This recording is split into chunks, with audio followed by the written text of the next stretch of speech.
efisiensi belanja.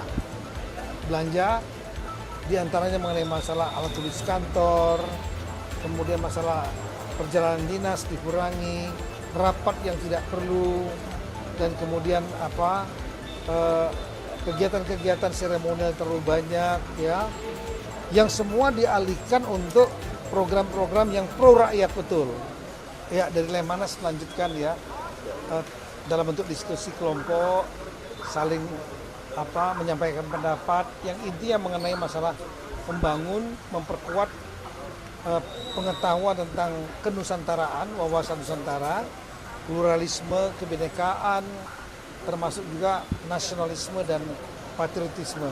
Modul-modulnya lah, modul-modul yang mereka memang sudah persiapkan. Dan saya tahu, saya juga pernah mengikuti modul-modul itu, menarik, interaktif satu sama lain.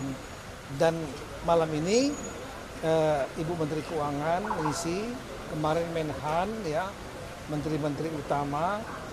Tadi sudah disampaikan, cukup ramai pertanyaannya antara Menteri Keuangan dengan daerah, dan ini sangat bagus sekali.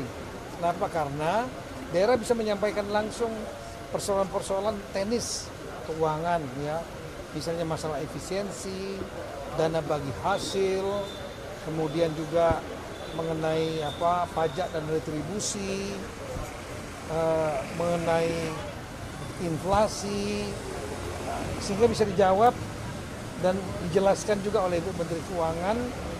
Ada hal-hal yang perlu juga menjadi masukan kepada Menteri Keuangan mengenai masalah formulasi dana bagi hasil, misalnya masalah royalti, ya, dari misalnya Freeport kepada daerah-daerah lain yang ada di Papua, kemudian juga yang di Maluku Utara, kemudian yang perikanan, potensi perikanan yang menurut Gubernur Maluku Utara mereka mendapatkan hasil yang kurang seimbang dengan pendapatan dari industri perikanan atau penangkapan perikanan di sana.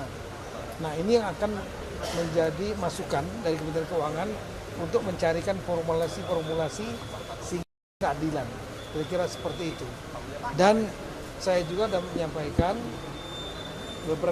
beberapa hari yang lalu bahwa saya juga akan meminta daerah melakukan efisiensi belanja diantaranya mengenai masalah alat tulis kantor, kemudian masalah perjalanan dinas dikurangi, rapat yang tidak perlu, dan kemudian kegiatan-kegiatan seremonial terlalu banyak, ya, yang semua dialihkan untuk program-program yang pro rakyat betul. Misalnya bidang pendidikan, sekolah-sekolah yang rusak, toilet-toilet yang tidak bagus MCK-nya, kemudian di bidang kesehatan, puskesmas harus bagus standarisasinya. Nah, ini awasi, tolong diawasi. DPRD masing-masing, masyarakat daerahnya, tolong diawasi. Daerah mana yang melakukan perbaikan, mana yang tidak.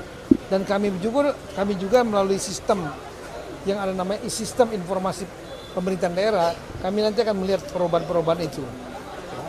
Dan hari ini saya tanda tangani untuk saya berlakukan besok, memberikan guidelines kepada surat edaran, ya, kepada daerah. Dan saya mohon rekan-rekan pimpinan DPRD, anggota DPRD kabupaten kota juga bisa menyadari efisiensi dilakukan, ya, semua akan terdampak. Yang ada pada zona nyaman mungkin merasa nggak nyaman. Semata-mata program yang lebih banyak yang bersentuhan dan dinikmati langsung oleh masyarakat.